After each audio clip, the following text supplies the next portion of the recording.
All right, let's continue then to get reaction on the late former Minister Tito Mboweni. Let's now welcome Professor Sehoai Santho. He is a former politics lecturer at the National University of Lesotho. Prof, thank you so much for your time. We know, of course, that you had some form of interaction with the late Tito Mboweni. Just talk to us about your interaction then with Mboweni. We know that in 1980 he left South Africa to go into exile in Lesotho. He spent some time there. What are your, thoughts when you think about this moment and the fact that, of course, he is no more? Well, thank you very much. I hope you can hear me clearly. It's been a very moving funeral, actually. And it makes one think about the time when I first met him.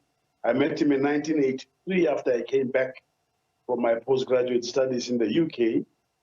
And he was doing third year and fourth year. But I taught him in 1984, 1985. My course was the political economy of Southern Africa. And he was a very good and able student because this course was focusing on South Africa from the 1880s up to the 1980s. The emergence of a mining industry, the emergence of manufacturing, and the road to apartheid after 1948, and the struggle against apartheid up to the 1976 uprising and its consequences. Also focused upon South Africa and Southern Africa. So he found the course very relevant because it was a foundational course and he was a very good student and he did very well, particularly on the interaction between politics and economics in South Africa and between South Africa and yes. I would imagine it came as no surprise then, just to see how well following, his time in Lesotho, he has managed to do not only in South Africa, but also in the African continent. I mean, at one point, as the Reserve Bank governor, he won an award from the financial magazine Euromoney. In fact, in that award, they wrote his biggest success has been in bringing inflation under control, amongst others. Yes. Tito was destined to be a top performer. Firstly, he was academically brilliant. Secondly, he was very self-confident. Thirdly, he was strong-willed and very focused and, of course, very hardworking. Now, with those kinds of attributes, wherever he was put in, he performed very well. When he became Minister of Labour, he appointed me to serve on his Labour Market Commission, 95-96, and gave that report to President Mandela, June 1996. And we recommended in that commission report the need for a social compact as a basis for consolidating the RDP, which was the manifesto of the ANC. Subsequent to the Labour Ministry, he then went to the South African Reserve Bank, where he did very well for the next 10 years. Not only did he get awards, for me, one of his most important points was when he was part of a team of experts from the G20 and IMF, selected to deal with the causes, consequences, and remedies of the big global financial crisis of 2008-2009.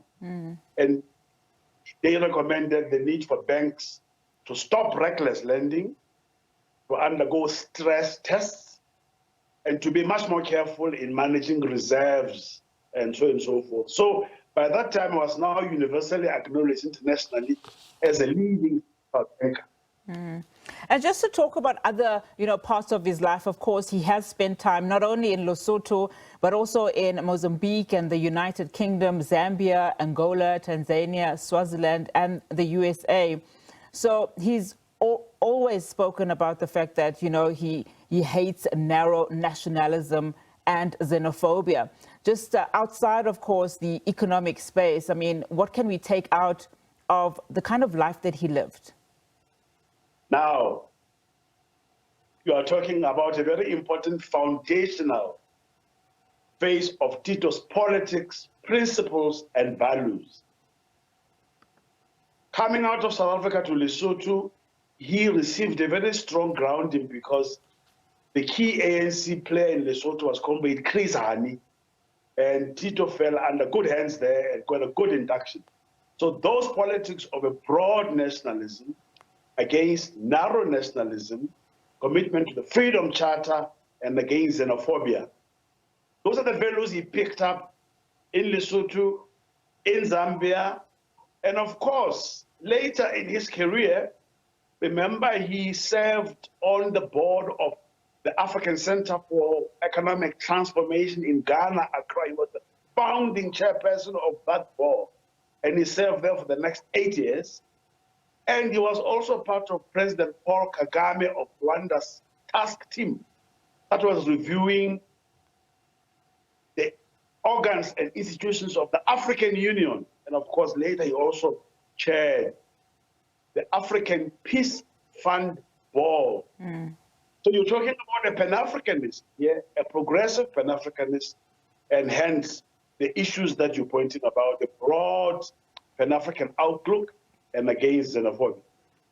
Thank you so much, Prof, for your time. Really do appreciate it. Professor Sehoai Santho, his former politics lecturer at National University of Lesotho, of course, interacting there with the former Minister Tito Mboweni between 1984 to 1985.